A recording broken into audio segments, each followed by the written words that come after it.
So, Mrityunjay, we can start the today workshop. Yes, sir. Sir, am I audible? Yes, yes, yes. Little bit louder, please. Okay, sir. Yes, sir. Good morning, everyone. I am Mrityunjay Madali, and I am currently pursuing my second year of Bachelor's in Engineering in Computer Science. And I am a part of the technical team of AIP and also the organizing secretary of this workshop. And I welcome you all to today's workshop titled Machine Learning in Practice, a Hands-on Journey. I would like to welcome respected Sir Dr. Sanjay Kumar Singh, the founder and president of AIP, and also the convener for the workshop, and Mr. Kaushal Ageda, the state chairperson of AIP Gujarat division, and also the co-convener for this workshop. I also welcome our esteemed speaker, Dr. Pooja Shah, who is going to enlighten us today on the field of machine learning. And I welcome all the participants to the workshop. It is my honor to introduce the Association of Indian Physicists, AIP, founded under the Janardhan Singh Foundation, funded by the Ministry of Corporate Affairs. AIP is dedicated to pushing the boundaries of physics beyond traditional limits. It unites educators, researchers, and motivators to revolutionize scientific education across the nation. AIP's mission is to spread scientific enlightenment, uplift education, and nurture a scientific mindset. Through a variety of engaging events, including talk series, empowering workshops, and talent search exams, AIP sparks enthusiasm for physics education. As a proactive and forward-thinking organization, we've crafted progressive programs like our mentorship program designed to support students who may face challenges in their educational journey. It is led by our esteemed founder and president, Dr. Sanjay Kumar Singh. AIP boasts a vibrant community of over 800 audience and 23 council members. Together, we contribute significantly to India's physics knowledge base and research endeavors. AIP takes immense pride in our AIP clubs established in various institutions across the nation. These clubs serve as hubs for motivating students and educating them, fostering scientific curiosity, and promoting collaborative research efforts. We extend a warm invitation to individuals who share our dedication to advancing physics education and exploring new frontiers. Let's join hands together in a collaborative effort to cultivate scientific excellence and embark on a journey of growth. And I once again welcome you everyone to the workshop. And now I'm hand over the session to Sanjay sir. Yeah, thank you, Mrityunjay. Good morning, respected Dr. Pooja ma'am, today's speaker, and council members of AIP, and dear participants. On behalf of Janardhan Singh Foundation and Association of Indian Physicists, I, Dr. Sanjay Kumar Singh, welcome you all to this exciting workshop on machine learning. Thank you so much for your kind participation in this workshop. I encourage each of you to actively engage with the content and ask questions. Let's make this a productive and a stimulating experience for everyone involved. Once again, I warmly welcome you all and wish you a fruitful and enjoyable workshop ahead. Thank you so much. Over to Mr. Mrityunjay. Thank you, sir. And now I may invite Kaushal sir for his remarks and chairing the morning session. Thank you, Mrutyunjay. Good morning, everyone. It is my pleasure to welcome you all to this exciting event, Machine Learning in Practice, a hands-on journey.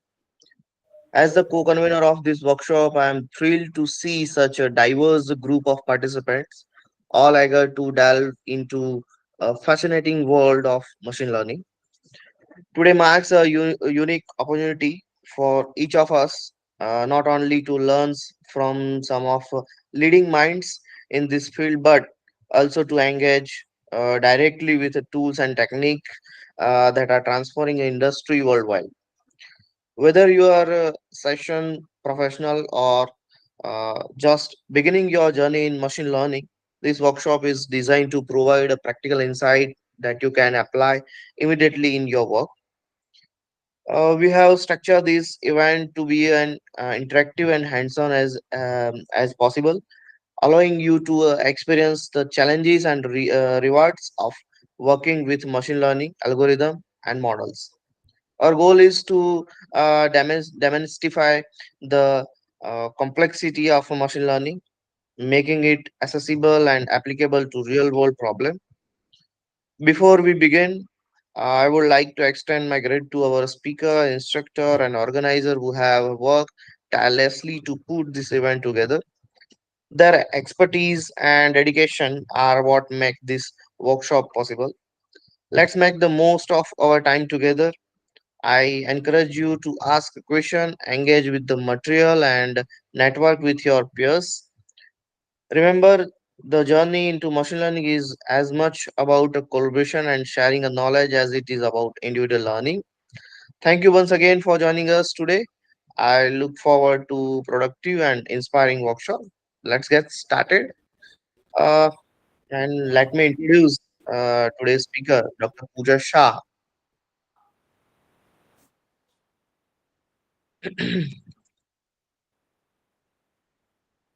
So she completed her Bachelor of Science in Mathematics at V. Nirmat, South Gujarat University in 2011, where she developed a deep appreciation for mathematical theory. She pursued a MSc in Applied Mathematics at the Maharaja Sayajirao University of Baroda, where she refined her skill in simulation and mathematical modeling, numerical methods, statistic, vector calculus, linear algebra, machine learning, and data analysis. After completing her MSc, she began her career as an assistant professor of mathematics at Bhagwan Mahavir College of Engineering and Technology in Surat, Gujarat. During her 4 year tenure, she gained a valuable teaching experience, develop curriculum, content, and mentor students. Her passion for research led her back to academia, where she pursued a PhD in applied mathematics at the Maharaja Sayajirao University of Baroda. Her doctoral research focus on machine learning and artificial intelligence AI in medical diagnosis using a novel approaches, and her thesis entitled medical diagnosis of breast tumor using kernel machines, a study that demanded rigorous analytical skill and provide her with extensive experience in mathematical research. During this period, she also served as a full-time junior research fellow, which further on her research capabilities. Currently, she is assistant professor in applied mathematics department and at the Maharaja Sayajiva University of Baroda. In this role, she continued to engage the teaching, research, and student mentorship with focus on applying mathematical theories to solve practical problems. She is teaching various subjects like statistics, calculus, vector calculus, numerical analysis, linear algebra, differential equation, simulation, and mathematical modeling, numerical method for partial differential equation, complex analysis, Fourier analysis, machine learning, and artificial intelligence to first and second year diploma and undergraduate engineering program, as well as a postgraduate engineering and science program. So let me uh, let me uh, our speaker. So I request to our speaker to give a guidance for today's workshop or in machine learning. Uh, Thank you. Over to Dr. Pooja Shah.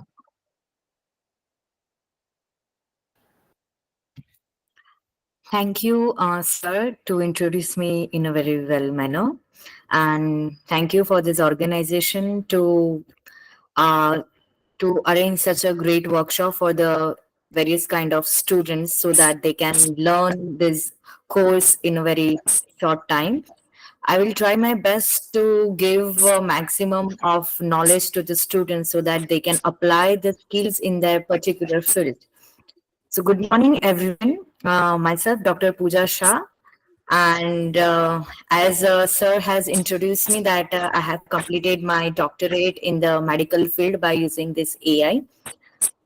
And today, before starting with this session, I would like to tell some few things to everyone that they should take care of during this whole workshop.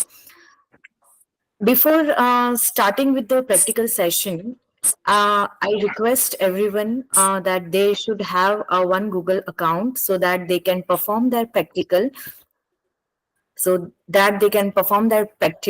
on online platform, and that will be easier for everyone because I guess everyone do not have a Python software in their PC or laptop.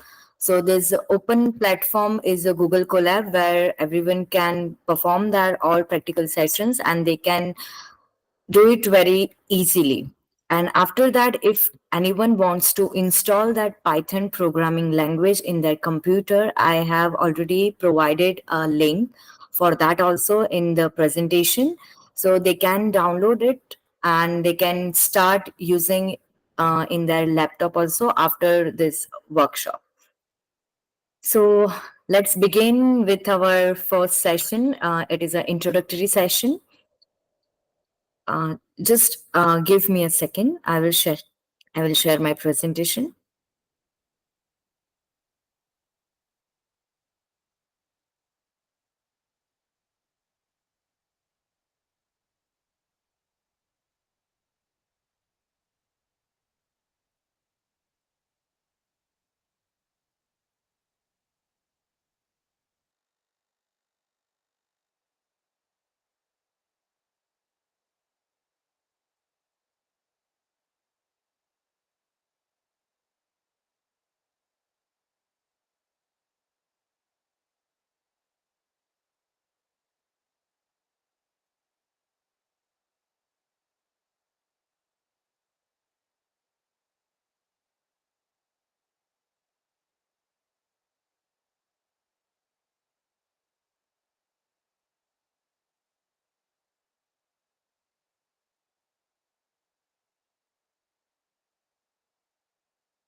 I hope my presentation is visible for everyone.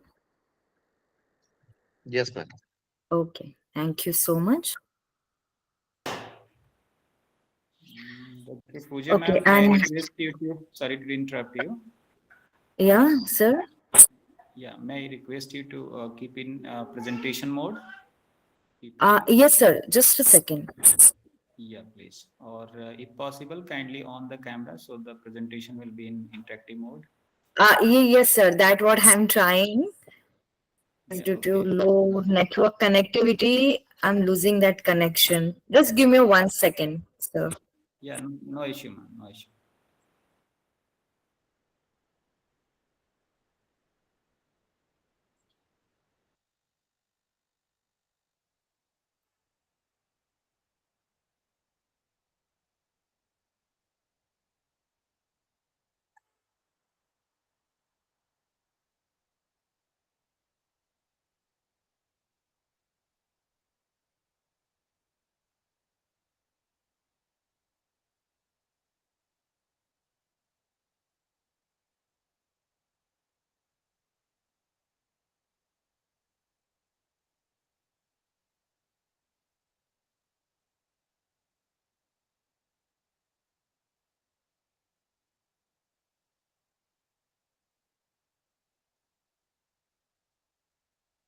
Okay, am I?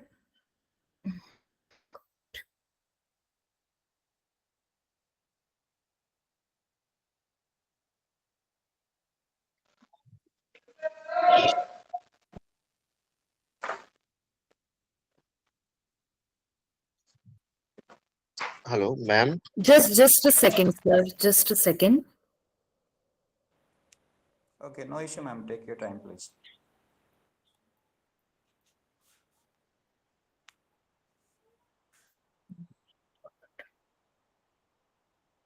Okay, now can you visible my screen? You have to reshare your screen, I I have think. already shared. Okay, let me do it again. Yes, yes. Yes, ma'am. Okay, now is it? Okay, fine. Yes, yes, yes, yes, yes.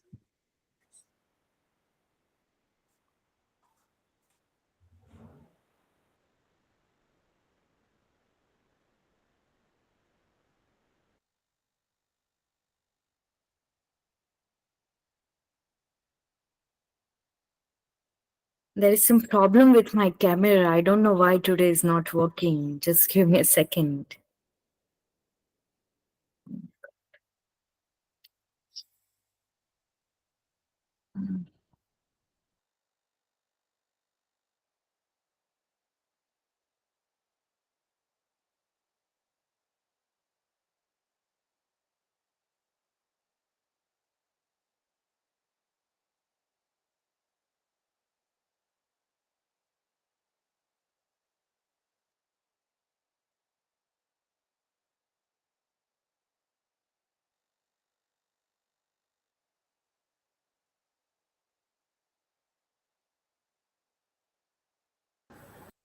Am I audible and visible now?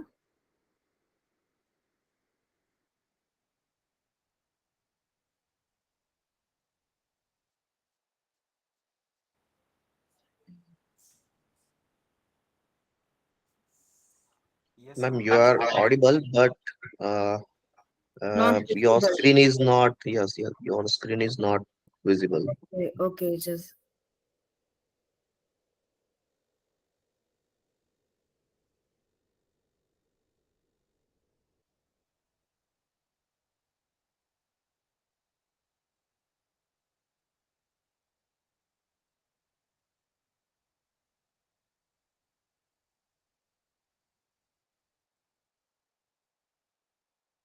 this is my presentation. I hope this is visible, right?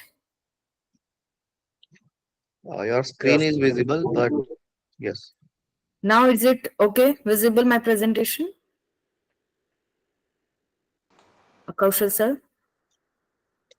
uh, I think, Sanjay sir, you have seen or not? Your screen is visible, but not presentation. Your laptop Yes, screen is exactly, visible. exactly. Presentation is not there. Sorry, sorry. So your screen is present, your screen is visible, but your presentation is not visible. So you have to go to Uh, the PowerPoints. that is what I'm doing. Already I did it. Just a second. Okay, okay, okay. Okay, now is it? No, ma'am. Yet no? So I think you have to share your entire screen in the starting of the sharing this. Everything is on. So you have to now Okay, first you have to stop okay, sharing. okay, okay, okay. Now can you see? Yes, yes, yes, yes. Absolutely. Okay. Yes. Fine. Sir, I'm really sorry for this inconvenience, and there is some problem in my webcam. I'll just do it in a break time. So I Okay, hope ma'am. it is Okay, ma'am. Go ahead with this only. okay. Okay. Yes. Yeah. Thank you so much. So okay. Now it's visible. Okay. Yes. Thank you. So, good morning, everyone. This side, Dr. Pooja Shah from Applied Mathematics Department from the Faculty of Technology and Engineering, and I welcome you, everyone, for this workshop of machine learning in practice, a hands-on session, which is organized by Janardhan Singh Foundation in association with API. And thank you so much for giving me such a wonderful chance to give my knowledge and to share my knowledge to the everyone. So let's begin with what is AI, ML, and DL. That is artificial intelligence, machine learning, and deep learning. So this is nothing but what we are facing in day to day and routine life. I guess everyone has experienced a variety kind of things in their regular time, from since morning till now, that we are using a different kind of gadgets in our hand or at our workplace or in our home. So this is the era of artificial intelligence and machine learning that we are living in, and people are more going towards that era so that they can live their life in easy way. Decades back, we do not have such a high technology, and we do not have that much high knowledge of computer languages, so we couldn't make it possible. But now we have lots of platform to make it possible in our regular life. So before diving in into machine learning and deep learning and other sessions, I would just give you the one simple example that we are daily facing in our regular routine. For example, whenever you are using your laptop and whenever you are using your Gmail for sending mails or receiving mails, you always have a one pop-up message on your Gmail, whether the if you are using your institution institution Gmail, institution mail ID. So you always have one pop-up message that if this email ID is not from your uh, regular email ID, then is it a spam or not? And more other kind of emails you're receiving regular in your day-to-day life, in your account, from different organization or private or any advertisement from Amazon, Make My Trip, and many more. So this is all happens because of high technology of computer languages and AI. What happens in this, that every time machine is trying to collect the data from the users that we are, and computer that is what collecting data from us. If I say that this email is a spam from my mail, the same question will be sent to the each and everyone in every email, and on that time they receive a large number of data, and then they map that data into the computer so that computer will understand that are spam and people or users do not want in their mail account. So by this machine learns with the lots of data. Second example you can have in your mobile also. For example, when you are surfing something on a Google, then immediately you can find in other apps by the means of different kind of advertisement. For example, if I'm searching some gadgets on Amazon, like particular mobile and anything, and when I open some other applications like Facebook, Instagram, or Google, then it will always give me a different kind of suggestions in my application, that you have such kind of mobiles and it has this schemes and many more. So this is all because of happening of gathering data that we are giving to the computer, and computer is receiving and storing that data in their memory, and after that they collect that data and they differentiate data into the different kind of category that we want. Similarly, if you go to the grocery shop, many nowadays many big grocery shops have great softwares which are made of machine learning.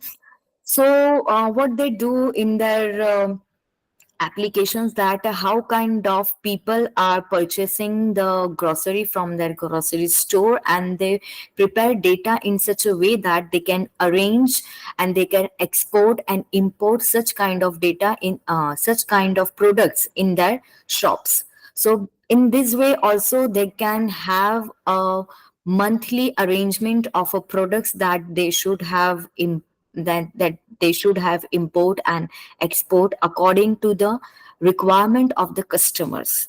So these are the very practical and basic examples that we are facing in our day-to-day and routine life. Now, starting that, it is a very basic question that how machine would know that we want such kind of things, or this could be happen. So let me start with one more example. For example, if you're going to the doctor and you have suffering with some particular disease, so sometimes what happens that doctors are not even able to understand that what kind of disease you are suffering. For example, if someone have someone have a fever, so fever might be in the case of dengue, in the case of malaria, in the case of typhoid, but still you cannot identify that what kind of fever it is. So sometimes what happen by having a multiple number of features that we called as symptoms in the terminology of medical.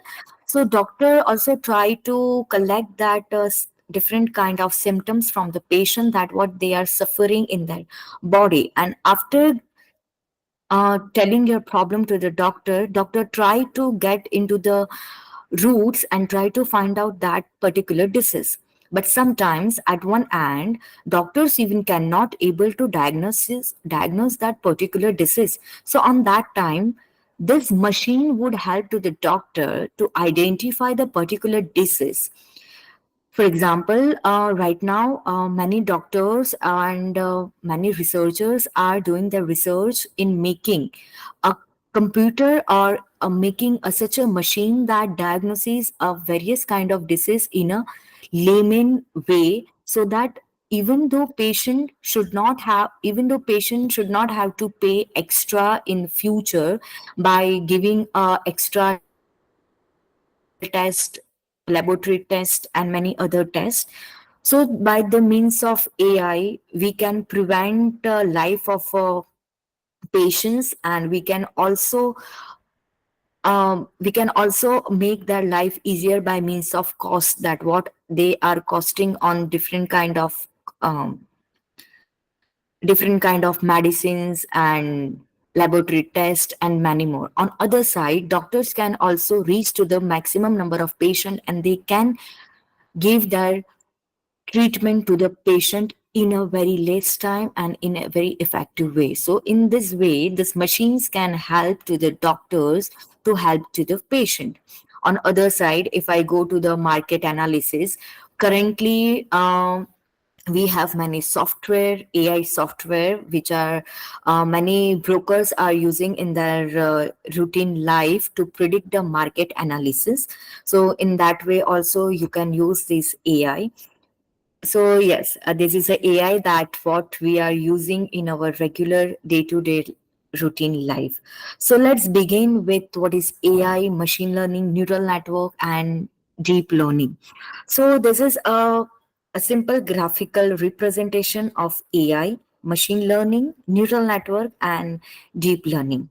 So basically, AI is nothing but the that computers which process the some characteristic of human intelligence, which includes reasoning, interactions, and thinking like what we do in our regular routine, and they collect all kind of data to make such a machines. Now to make such a machines, we have a different kind of categories what we are right now seeing in this graphic. That is what a machine learning. Machine learning is a part of a technology, which is part of a technology of AI, that can accomplish a specific task, such as playing a chess, recommended your TV shows or Netflix shows or any other details of your choice on your laptop or on your computer.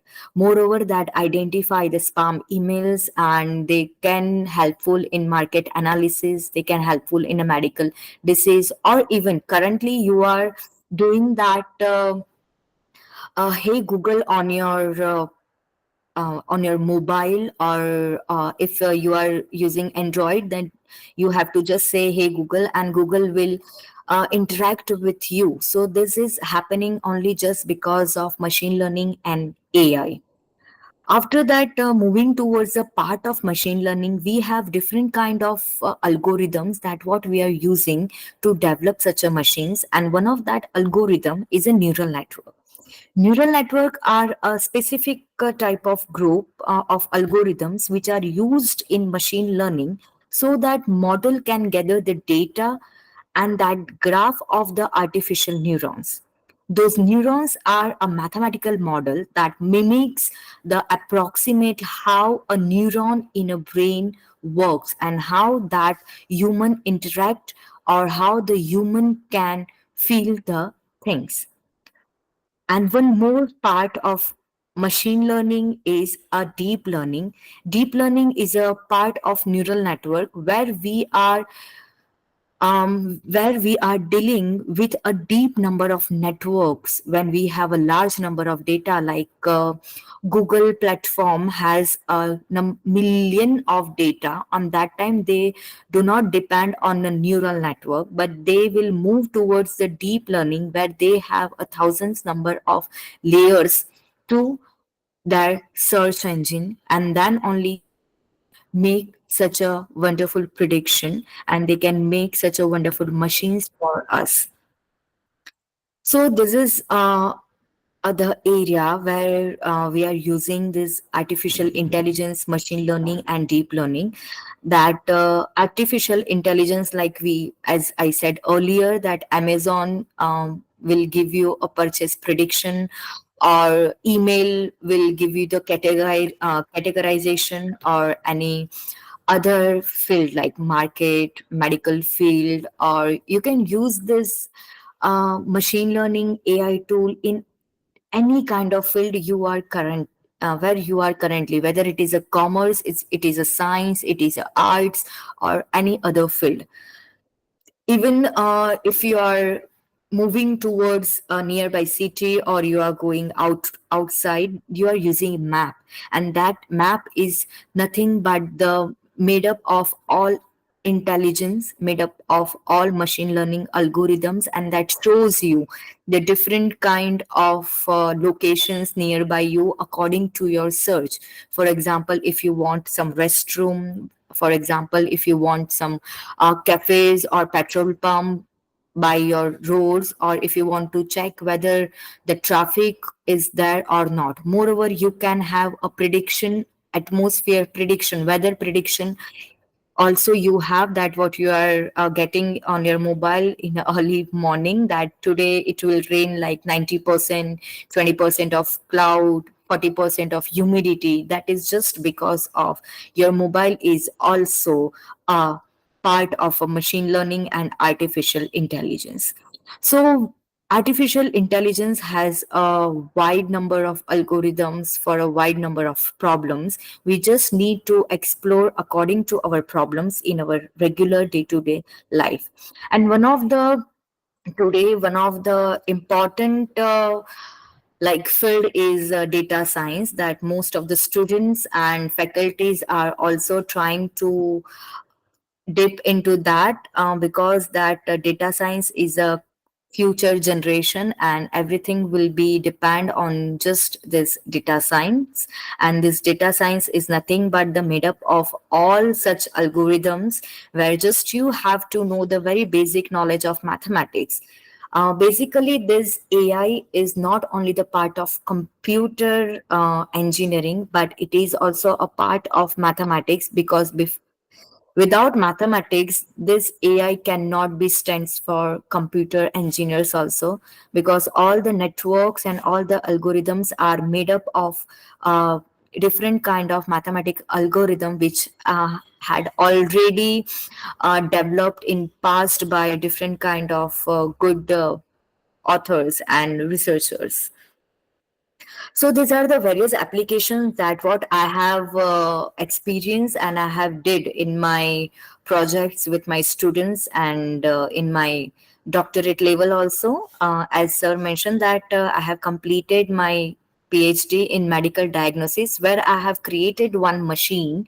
That machine will diagnosis of breast cancer from from a breast cancer, whether it is a cancer or non-cancer, so that this machine will help to the doctor to diagnosis of and to prediction in early stage. Like sometimes what happened that patient would reach to the third stage of cancer, and then doctor would predict that, oh yes, it is a cancer and you have a very less time, you have to go for this chemotherapy and and any other test. So this software will help to the doctors as well as patients also. Then also you this all you can see in a face recognition, image processing, gene expression, speech recognition, natural languages, and many more. Face recognition, I guess everyone has in their mobile. You unlock your phone by using a face recognition. What you did before able to do this face recognition in your mobile, you select that option and your device will recognize your sorry, your device will recognize your face multiple times, and it will capture your all the features of your face in that system, and it will train according to your mobile. And second time when you open it by using your face, it will open your mobile. Besides you, if other person will open your mobile, it will not, because that face is unknown for the mobile. Your mobile do not have any data of your face, so that your mobile will not unlock by some other people.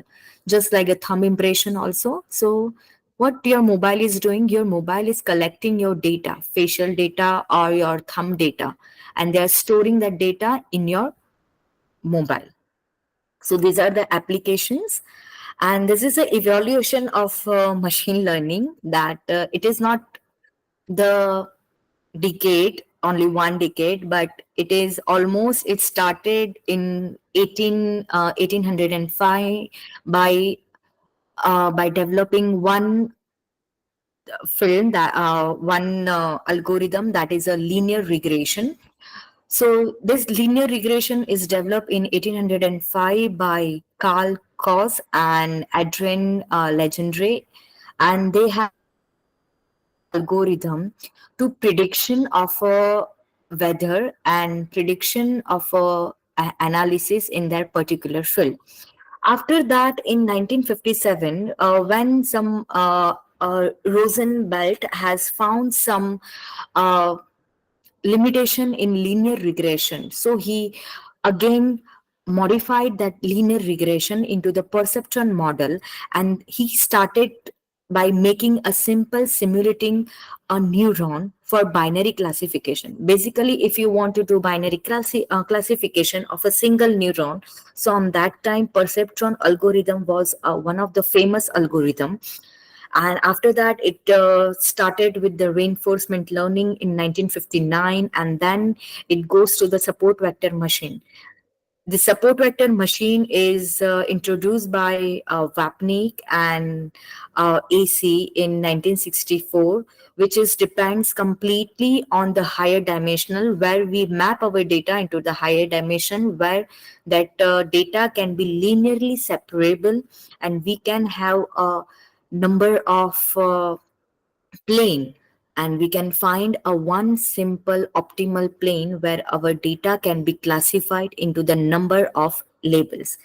After that, that journey is continued towards the neural network, that what we are going to uh, see today.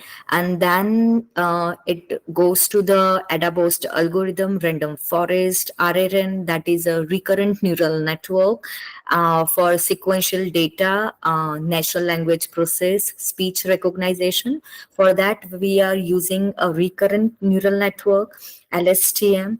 And whenever we want to go for a number of data, like million of data and image process or some recognition, so we use a deep convolution neural network, and then it goes towards the generative networks and transformer networks and many more networks that what we have in AI and in machine learning. We have to choose our network according to our problem. Now, what kind of problem we have? We have a different kind of problem like supervised learning, unsupervised learning, reinforcement learning. So, starting with the supervised learning, before that, I would like to tell you that how we human learn. If you see the child at the age of when a child is born, that child is unaware of the everything, right? What we are doing, we are training our child till 6 month, 1 month, 3 month, or 3 years to identify the people, identify the atmosphere, identify the things surrounding by them. For example, if I want to learn a small child that this is an apple and this is an orange, then how we would introduce him that this is an orange or this is an apple? By showing them a live apple and orange, then we will say them that features of that fruit, that apple has a red color, a smooth texture, and it is quite sweet, and that is why it is an apple. And on other's hand, orange has a orange color. It's a quite bumpy and roughy texture, and in taste it is quite sweet and sour.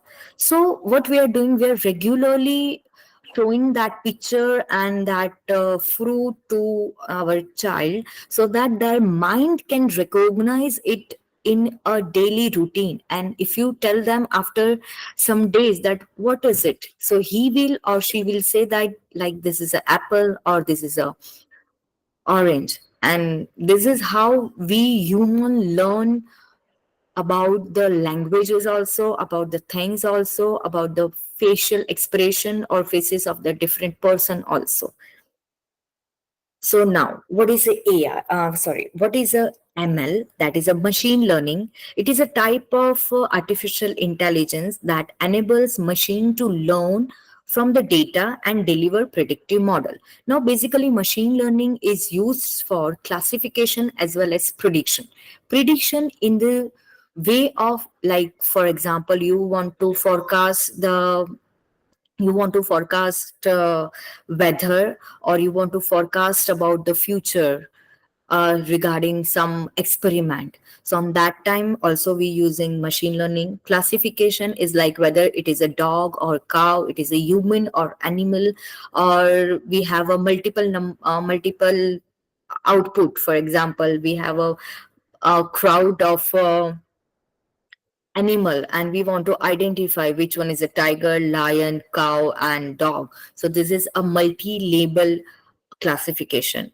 Then binary classification, for example, yes and no kind of a classification.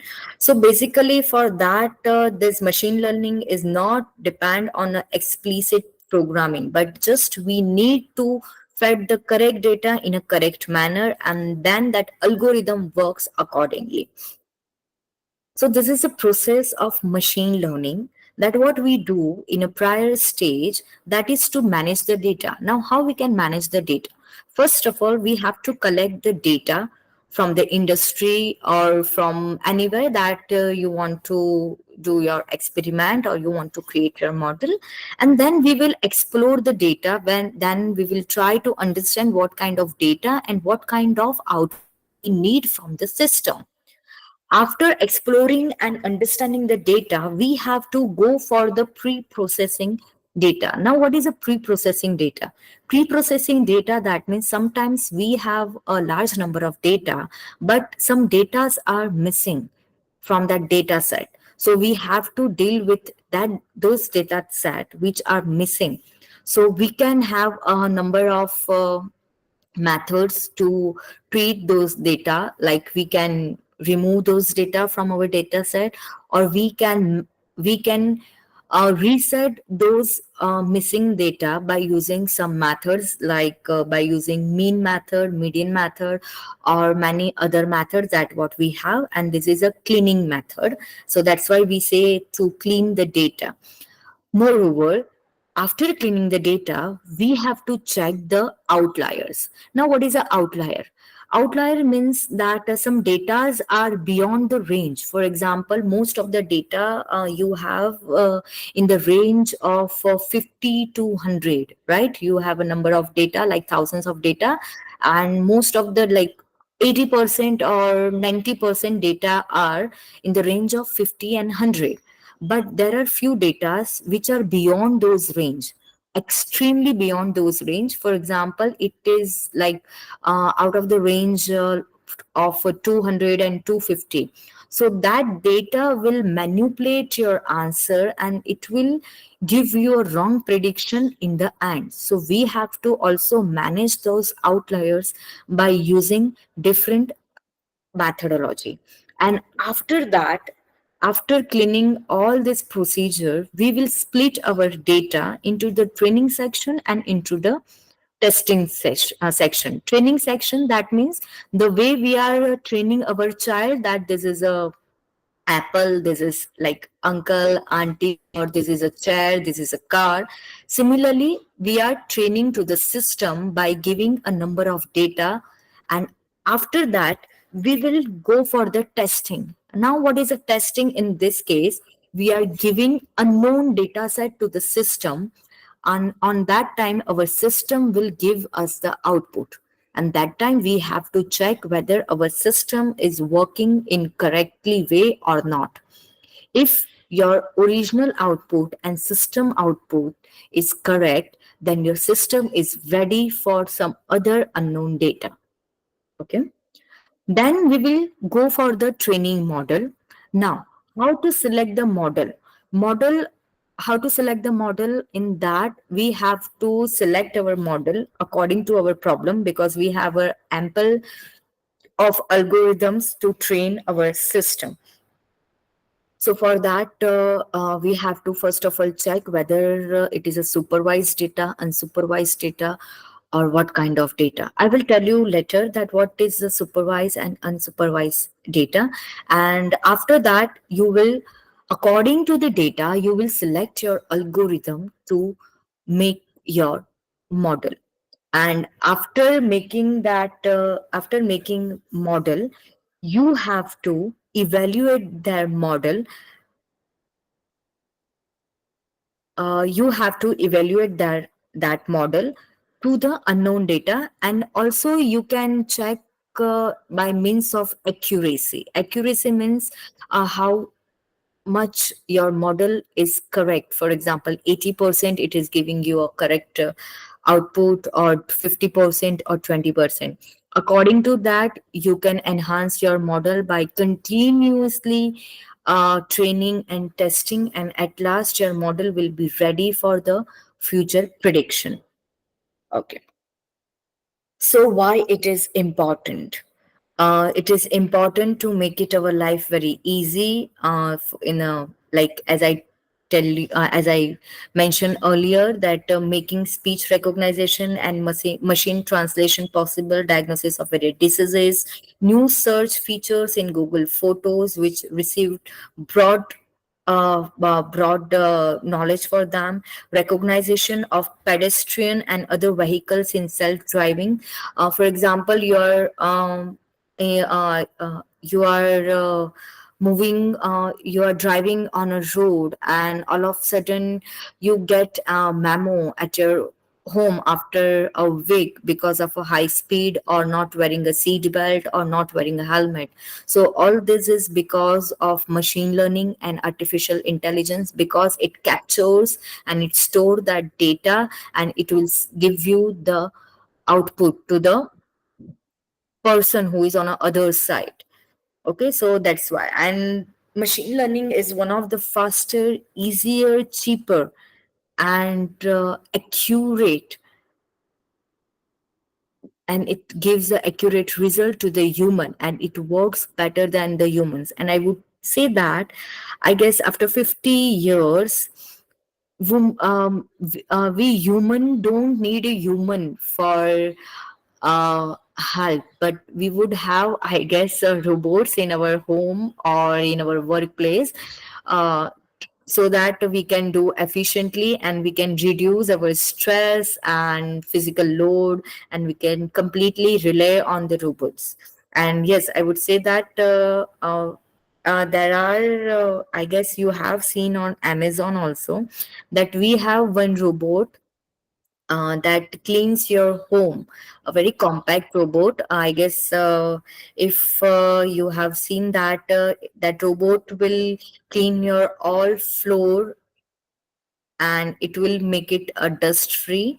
And I guess it is a cost of almost 40 to 50,000 if someone can afford it. Many people in my group, one or two person has that robot who clean their flooring section, and they don't need a maid to come, and they don't need to wait that whether today maid will come and do the all course of the houses.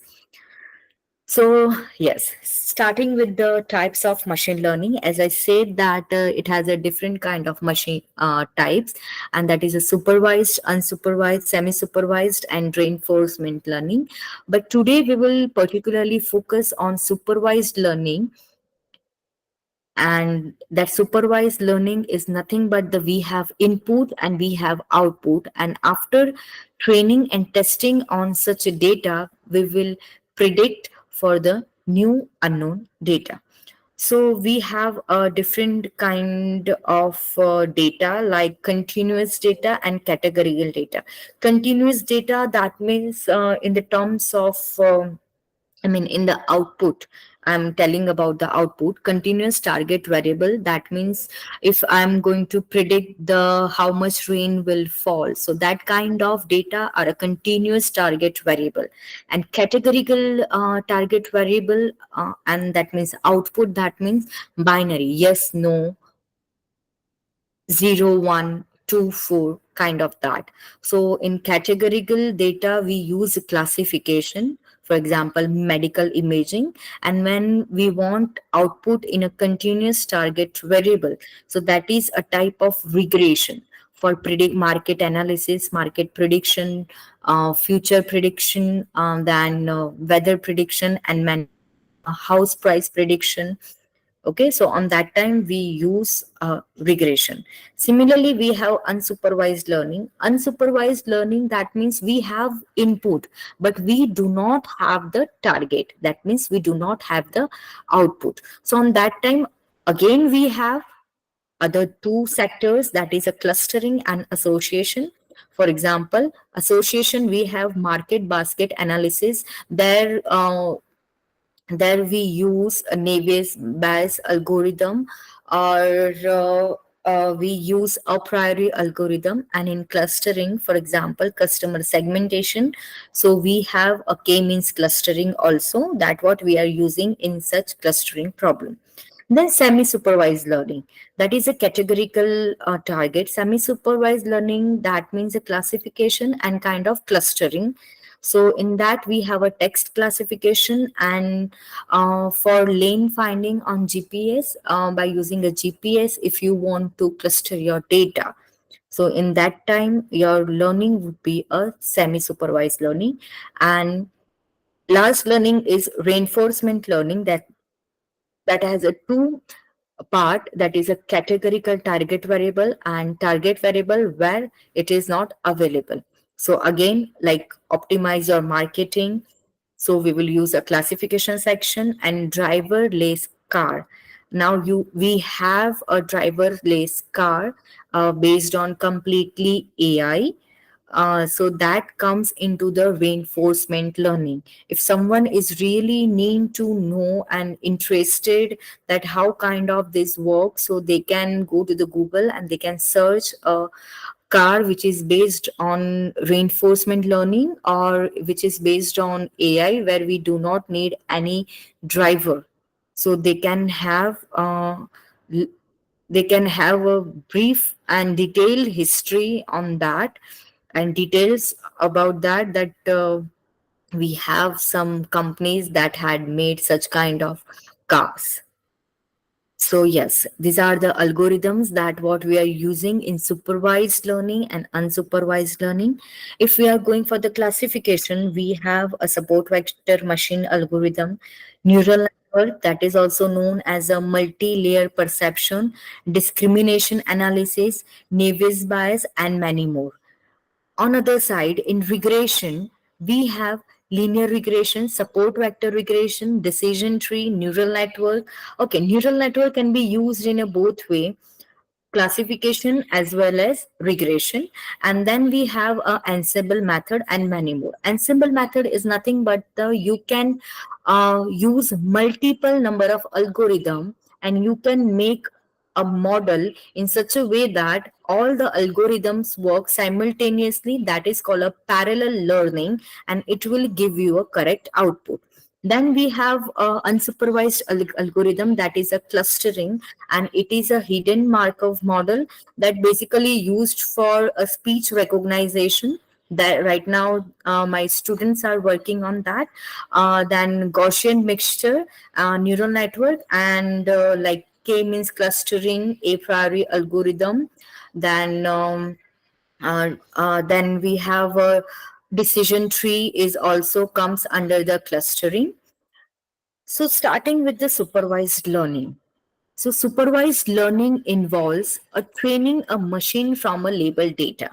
For example, we have a label data, as we can see in right hand side in an image, that we have a cow, camel, elephant, and we know that what kind of animal those are. Okay, so this kind of data is called a label data. That means we know the output of our data. Okay, then, label data consists of examples with the correct answer or classification. The machine learns the relationship between the input and output. Fruit images, that means what we are giving to the computer or to our model. In our case, fruit images, that means a fine images that what we have in terms of in terms of animals, and output, that means a category, that a cow, elephant, and camel. Then we train the machine can help and then make the prediction on a new unlabeled data. So here what first we will do, we have 1,000 number of data.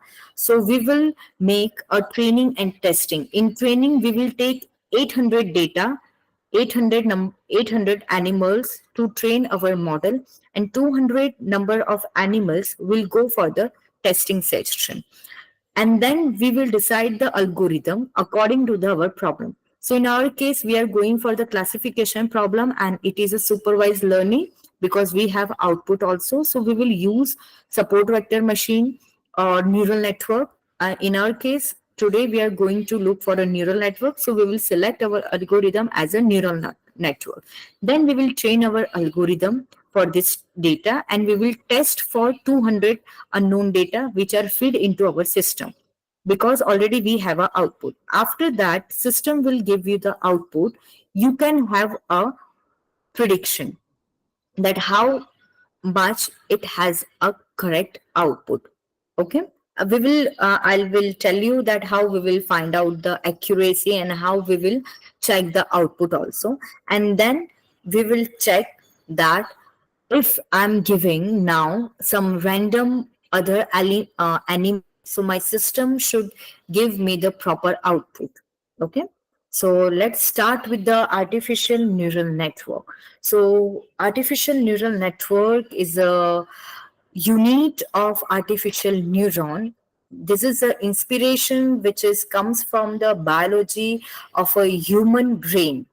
Okay, this human brain is a massively parallel distributed system and made up of thousands of neurons in our brain. It has a synaptic connection between the nodes and neurons that gives you the output and signal to your brain to acquire the knowledge. And by acquiring that knowledge, we identify the things surrounding by you by means of learning process. So this is a biological neuron that what we have in our human brain. Human brain has a dendrite, soma, axon, and synapse. What is a dendrite? Dendrite in a nerve fibers that carrying a electric signal to the another cell. And after that, soma will help to compute a non-linear function of its input. In a layman language, soma will identify what kind of things or what kind of signals you are getting, and it will go to the axon. And here, axon will carries those electrical signals from the soma, the cell body, to the another neuron. And synapse is the contact between the axon of a one cell and the dendrites of the another. And it will give you the final output. For example, all of a sudden, like आपको कुछ चूक जाता है तो आप instantly in a fraction of time you react and you screamed out, right?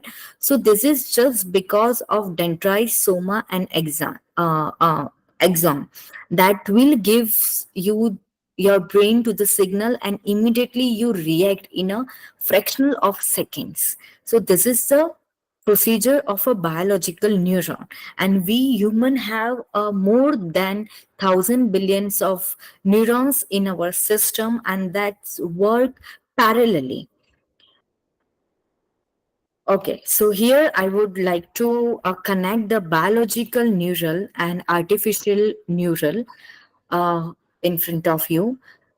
Dendrites in biological neuron and in artificial neural network, it will consider as an input. Okay, for example, for us input is what we are saying, like a number of apples. Okay, so that is input for us in the terms of dendrites. So for ANN, that is for artificial neural network, it will be an input. Soma is for the biological terms, and in artificial neuron we consider as a node. That means how much input you have. If you have a 10 inputs, so you will have a 10 nodes. That what we can see here. This is sorry, this is a first node. That's it, node. That is a x1. This is second node. This is third node, and so on. So these all nodes are what dendrites. That is the inputs. And axon, that means what? Output, that what you want. And synapses is our interconnection. So in the terms of artificial neural network, synapses is nothing but the weights which connects from the inputs to the outputs by the means of W1, W2, W3, and so on. After that, it will take a summation of all the nodes with the weights, and it will fire the output. So this is the uh, biological neuron and artificial neuron, that what we are connecting to each other. Now we have some properties of artificial neural network that we should have labeled or unlabeled data. And adaptivity, that means changing the connection of a strand to learn the things. Non-linearity, that will help to the fire output, and non-linearity, that nothing but the activation function. And fault tolerance, that means if some neuron or connection is damaged in between, still the whole network will run efficiently, right? So this is what the architecture of a single neuron. That is what we have right now here. So we have n number of inputs, and we are connecting n number of input by means of weights and bias. Okay. Now here we are using bias to help the network to get stable, so that it will not will go it will not will like it will control on your model, particular in the sense of output. And then we will apply here activation function. Now one of the most important thing is to apply activation function. You have to choose activation function very wisely, according to your problem, because we have almost 7 to 8 number of activation functions. If you are going for the binary classification, then you have a sigmoid activation function, so that your output will be accordingly that. Okay. So this is the main architecture of the neural network. It is a made up of input layer, hidden layer, and output layer. All these by means of weights, input to hidden. Each nodes are connecting with the means of weight. Again, hidden to hidden to hidden layer. Now we have a number of hidden layers. It is not like that we have only one hidden layer. That depends on the problem and the network, that how kind of network you want to build. If I talk Google, Google. So Google has, I guess, 1,000 number of hidden layer in their search engine, and then they will give you the output. Like, for example, you are typing on Google something, right? You are searching for something, for some gadget or anything.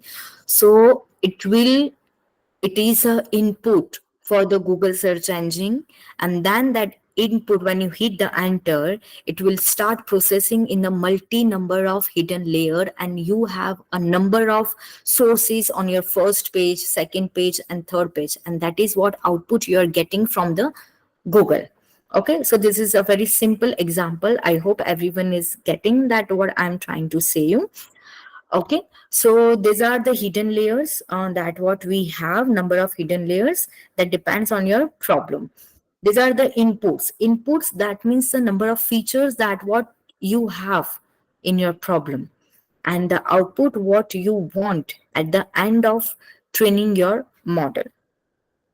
So we have a learning section, that is back propagation. Now before going to the back propagation, I would tell you that it is a completely mathematical portion, and I would suggest that don't fall into that. If you are a mathematician, and if you are really interested that how this algorithm works, then definitely you should jump into that mathematics, so that you can understood that how we jump from one neuron to another neuron, right? And how we get the output by having such a algorithm.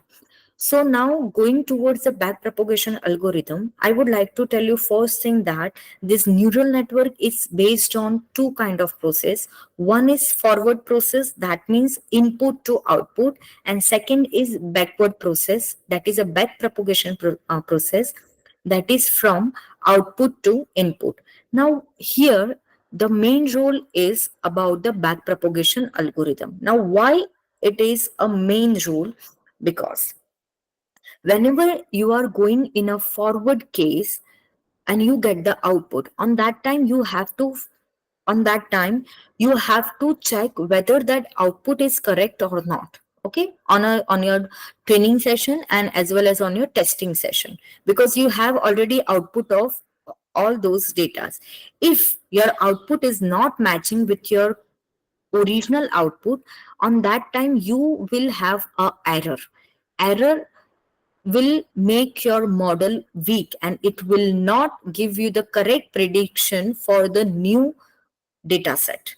Okay, so on that time what we do the backpropagation algorithm. That means here in the output layer we compare original output and system output, and we try to reduce that error by finding the error between original output and input output. And then what we do, we go from output layer to hidden layer to, again if you have other hidden layer, and towards the input layer. Why? Because at the time of when we are going backward side, what we are doing, we are learning these weights. Okay, now why we are learning these weights? Because we get this output just because of inputs and weights. If you want a correct prediction, you have to optimize all these weights, which gives you the correct output. So that's why we are going backward towards the weights. by using the optimization algorithm, that is a gradient descent algorithm, stochastic gradient descent algorithm, and many more algorithm we have in our machine learning. And by using those algorithm, we can optimize our weight and we can predict our model in accurate way. Okay, so this is a backpropagation algorithm which is used in feed forward artificial neural networks. That is what right now we have. The backpropagation algorithm is a multi-layer feed-forward algorithm, and it is basically used in supervised learning network by using the gradient descent learning rule. Gradient descent learning rule is nothing but the optimization technique which optimize your model weight, and it will give you the correct output.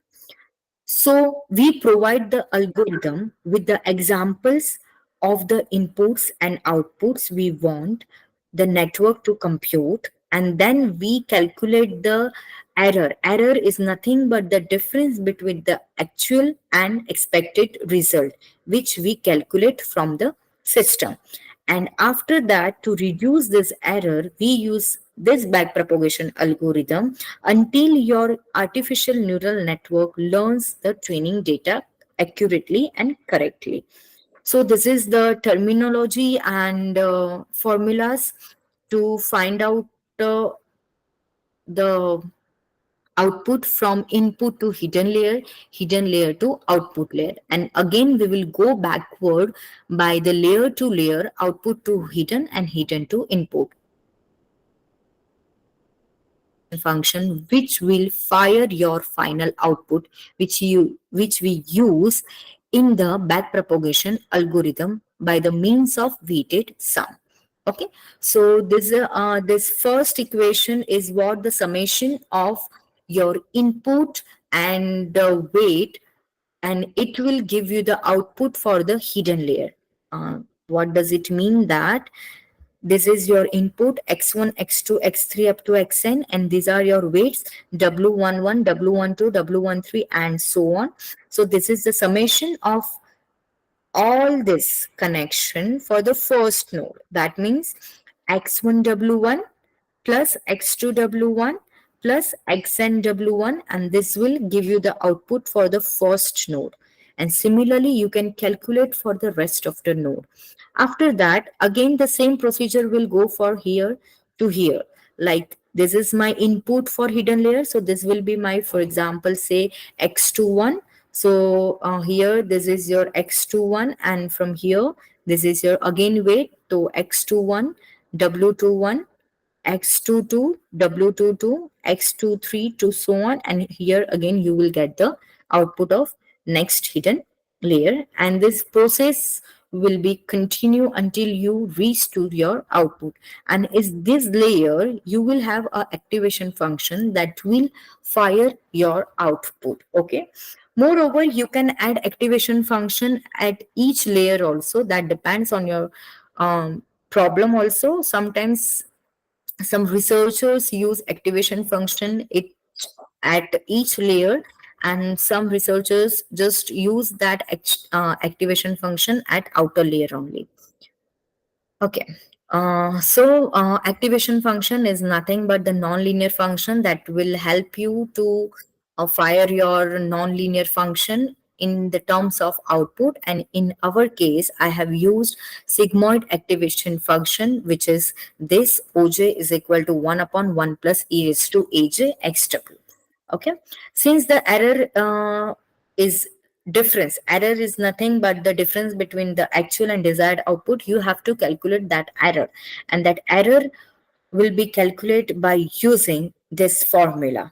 Okay, and after that, what we try to minimize is we try to adjust weight in order to minimize our error.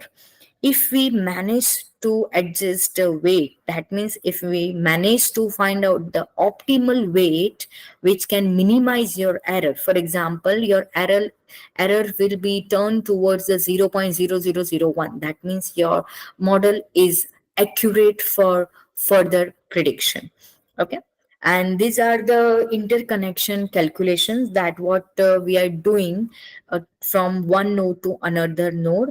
And these are the mathematical terminology that what we are finding for the weights from one node to another node, and in reverse section also. Basically, the formula of updating weight is nothing but this. Okay, we are updating our weights by using this formula from backward to forward. That means what? We are going towards outer layer to hidden layer to another hidden layer, then again another hidden layer to input layer, and so on. This process will be continue. That depends on the number of hidden layer that what you have. Okay, so these all are the mathematical terminology. I guess I should not waste my love. I don't know that from which kind of background you are coming from. So this is completely based on mathematics, like differential equation. You should knowledge of how kind of derivative occurs, how kind of uh, that summation and nonlinearity function works in the artificial neural network. For that, you should have a knowledge of basic mathematics, that is what linear algebra and ordinary differential equation. That is quite sufficient to understand the terminology of neural network. So yes, these are the activation function which help to fire your output at the output layer. Uh, this is a number of activation function: unit step, signum, linear, piecewise linear, logistic, that is a sigmoid, hyperbolic tangent, rectifier, r- ReLU, and rectifier soft plus.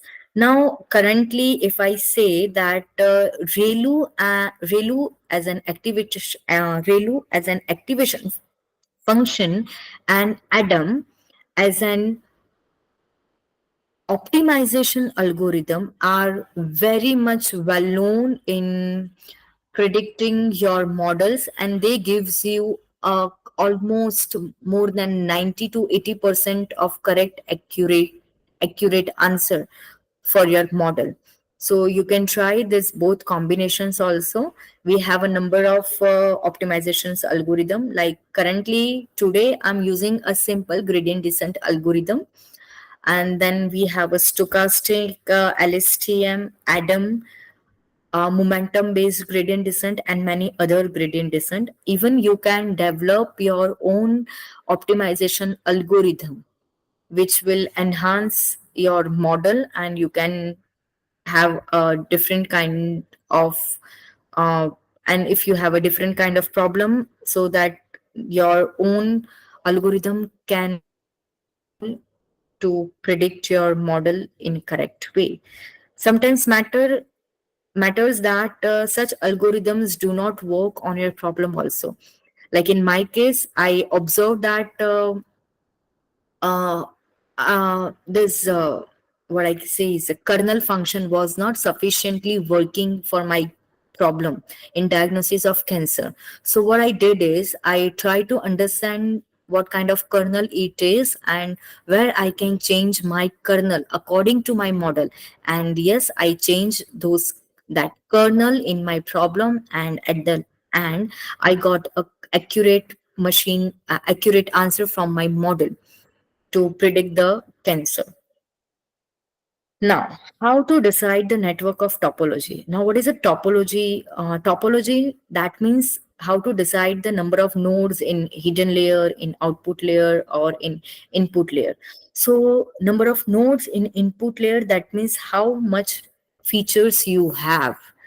Number of nodes in output layer, that means how much output you want at the last, like binary output. So yes, no, so you will have only one node. If you have a multi-label output, for example, um, kind of rows kind of rose and lotus and lilies. Okay, so this is called as a multi-label output.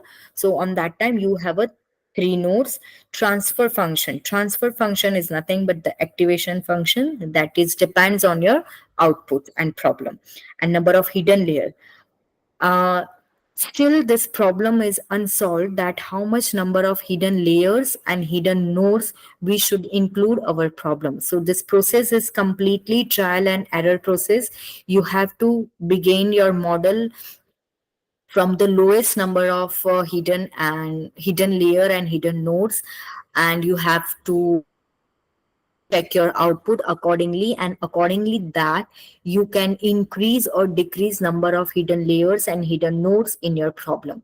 There is no particular methodology developed yet, because in each and every field people have a variety kind of problems and variety kind of data and outputs. So hidden layer and hidden neurons cannot be identified and defined from a particular formula. So this is a data discrimination that what we are going to see in our next session, in our practical session. In that session, I have used this cancer data set, which is a open source data set. You can get it from UCI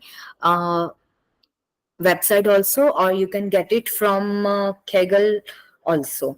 Okay, so on that website you can download and you can explore this data set, and from this you can have that see, I have number of 569 patient. That means in this data set I have almost 569 number of patient, and attribute that means number of features. Okay, that for breast cancer we have 32 number of features. Okay, and that the features are nothing but the input nodes in our first layer. We will explore it in our next session. This is a data description that we have positive and negative data. Positive, that means if you have a cancer, and negative, and negative, that means if you do not have a cancer. That is in terms of 0 and 1. Okay, and this is a performance measure. Performance measure, that means a prediction accuracy of your model, that how much your model gives you the answer. Okay, so we find out the performance of our model by using this confusion matrix. Now let me clear you one thing: confusion matrix is only used for classification problem. We cannot use it for regression problem. Okay, so this is a confusion matrix, and this matrix will be helpful to find out the accuracy of our model by using this formula. And other measures also what we have, it is a recall, precision, and F1 score that will also enhance your prediction, that means accuracy of your model, and that will give you in detail of prediction of your model. And these are the references and books that you can use and you can read in depth if you really want to explore the neural network, pattern recognition, and natural languages. So these books will really helpful in theoretical portion as well as, and in practical portion as well as. And when you are going towards the Python, so here I have mentioned few easy peasy going books which will helpful to understand in depth and in a layman language step by step. And these books will help you to learn Python from the scratch also. Those people who are not coming from computer background, those who do not have any basic knowledge of languages, so these books will help you for those people also. And these are some review articles that you can refer. So thank you. Here I would like to conclude my session. If you have any query, you can ask me. Feel free to ask.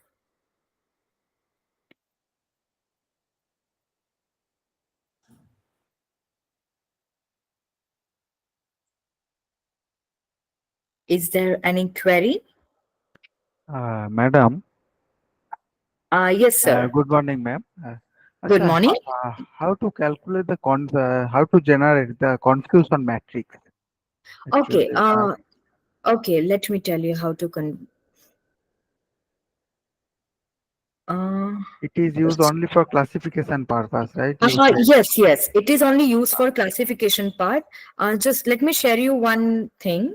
Just give me a second. I'll tell you how to calculate it.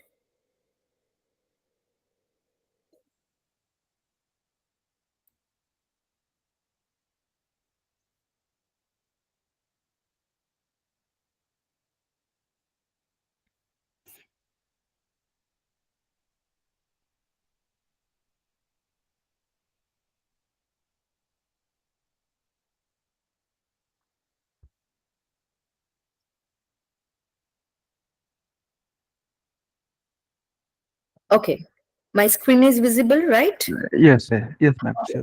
For example, this is the example of how to calculate confusion matrix, right? After having your output, see, currently you have original output, right? That is what actual output you have. Okay, and what's the meaning of predicted output? Okay. That means what your system is giving you. For example, I have a 50 I have a 50 samples. Okay, out of 50 samples, 30 samples I'm using for training session. Okay, and 20 sample I'm using for testing. So by using 30 samples, what I'm doing, I'm training my whole model. Okay, that time, Yes. where after training my model, I will do testing for those 20 unknown set. On that time, my model will not have a output of those 20 set. It will give me the output of those 20 set, right? It will give the Yes, output. sir. Only 30 Yes, output for 30 will give only. yes. What I will do is, मैं मेरे model को Yeah. 30 जो sample दे रही हूँ, वो 30 sample with output दे रही हूँ, input भी दे रही हूँ और आउटपुट भी दे रही हूँ. तो according to that my model will train. After that, what I will do, I will again give data, but that data will be already in the form of input. I will not provide output. So on that time, my model will run those 20 samples and it will give me the output of those 20 samples. Okay, I have to write down the code for that. So it will give me the output of those 20 samples. And after getting those 20 samples, what I will do is I will match with my actual output, right? Yes. Ma'am. Okay. On that time, I will get to know that how many samples are correctly identified and how many samples are misclassified. So here, if you can see, in this case, I have 3 samples which is misclassified in the red color. Okay, that means I have an error. Okay, error of my system that 3 samples are not classified correctly. So on that time, I will use backpropagation algorithm that will go reverse back to output layer to hidden layer and hidden layer to input layer. On that time, it will optimize the weights that are connected between first node, interconnected node, and that weight will help you to enhance the output. And after having a number of training session, at the one point what you will get, you will have the highest number of accuracy. For example, say you have a 96 or 97% accuracy. So on that case, almost 2 or 3 samples are misclassified. So you can say that, yes, my model is ready for the future prediction. Okay. Now how to calculate that prediction accuracy? Okay. So this is what the matrix we have. Here we have positive. This is the example of cat and dog. If it is a cat, it will give you a 1. If it is a dog, it will give you a 0. So see, TP, that means what? True positive class. Matlab, if it is a cat, it will give you output of cat. So yes, here we can count it as 1, 2, 3, and 4. 4 number of samples are identified correctly. Clear? But one is Yes. identified wrong. So it will go to the FN. That means false negative. False negative. It is a cat, but your system is giving you it is as a dog. Okay, same thing will be here. False positive, that means you have 0, matlab you have a dog but it will give you a cat. So you have this 2 kind of misclassification, so it will count here as a true. And true negative, that means number of dogs which is identified correctly as a dog. So 1, 2, 3, 4, and 5. Okay, so this is all matrix is ready. And after preparing this matrix, we can go for this classification accuracy. See, TP plus TN, okay, Okay. right? So Yes. TP means true positive and true negative. So 4 and 5, 4 number of cats and 5 number of dogs are identified correctly, and it is giving you the 75% of accuracy. That means your model is predicting 75% correct answer. And if Oh, you want to increase your accuracy, so you have to optimize your weights by using this what I say is gradient descent algorithm. Okay, okay. optimization algorithm. Okay, ma'am. Thank you. Then how to calculate the output of this 20, which was used for the testing purpose, that output? Just a second. Can you please repeat it? How to calculate the output of this testing data, the splitted data that was in training and tested, but for the testing data, how one can calculate of this 20? Okay, fine. That is what I have shown you in the presentation. Let me share that presentation again.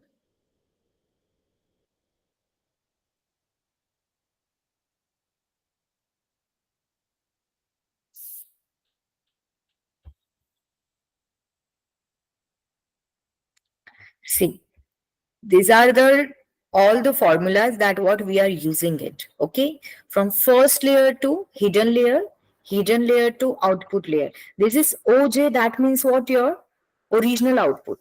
Okay, and Oh, DJ means your system output. so Yes, variance we need to calculate and then. exactly. And Oh, and at the last, see, if you are going for the scratch program, okay, so on that time you have to mention each and everything in detail. But if okay, you are going with inbuilt function or commands, on that time you don't need to write down scratch programming. You have simple one code. By using that code, you can directly extract your output. You don't need to go with the whole terminology. You don't need to write down all those codes in the form like these mathematical terms in the forms of codes. So today, whatever next session will be started, it is completely based on inbuilt, because you guys are coming from the different courses and different fields. So I don't think so that everyone has a capacity of starting artificial neural network with the scratch. So we have such a module and such a libraries where we can directly use such a models in our daily, I mean in our regular programming. So that will be easy in basic level to understand how it works.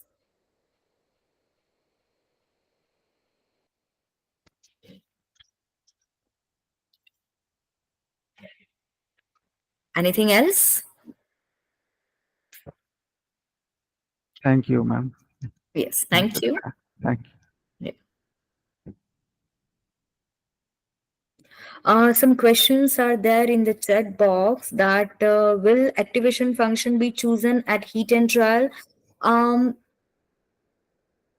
G ma'am, activation function that can be used as a heat and trial, but I would suggest that once you just go for your data, check your data that how kind of data is and specifically how kind of output you want. Because whenever if you want output of binary case like 0 1 or yes no, so go for the sigmoid activation function, that will be helpful. Otherwise, according to that also you can go for the ReLU activation function, that will also helpful in a better output. Secondly thing I would like to tell you is that you can choose the combination of your optimization technique with the activation function. For example, in gradient descent you can have a combination of sigmoid function, ReLU activation function, or 10H activation function, and you can check your output, that how kind of, if you are going for the ADAM optimization technique. So I would prefer that go with the ReLU activation function, because whenever you are using ADAM optimization technique, ReLU activation function will effectively work and you can see the effectiveness in your output. But for that, you have to train your model in a proper way.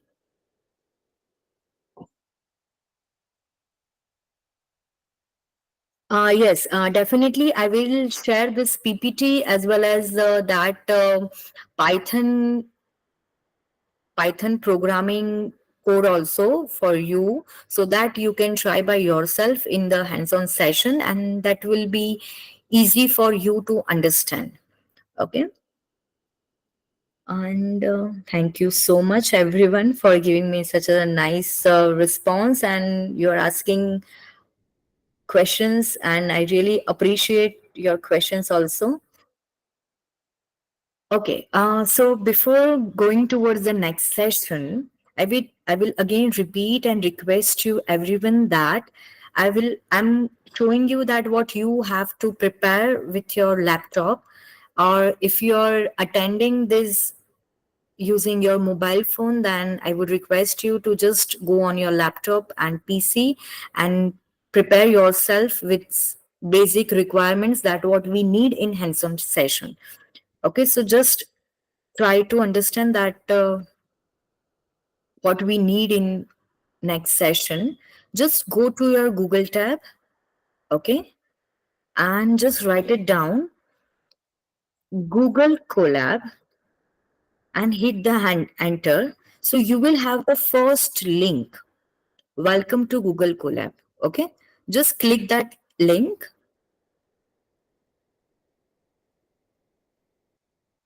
Kaushal sir, I'm sorry, I'm taking some extra time, but just give me a 5 minutes and I will end it.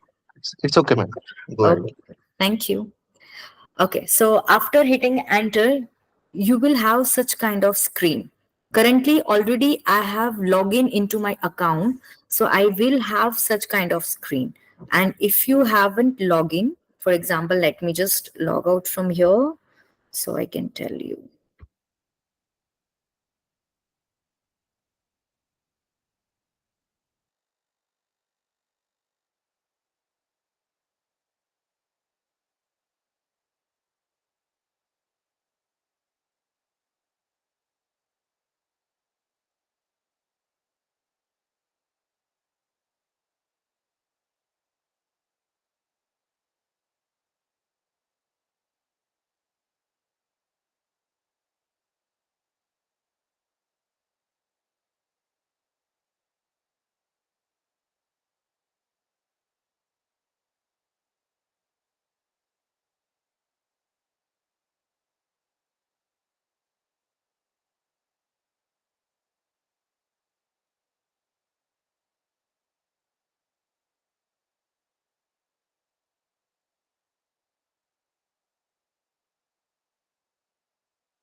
There is a network issue from the madam. Okay.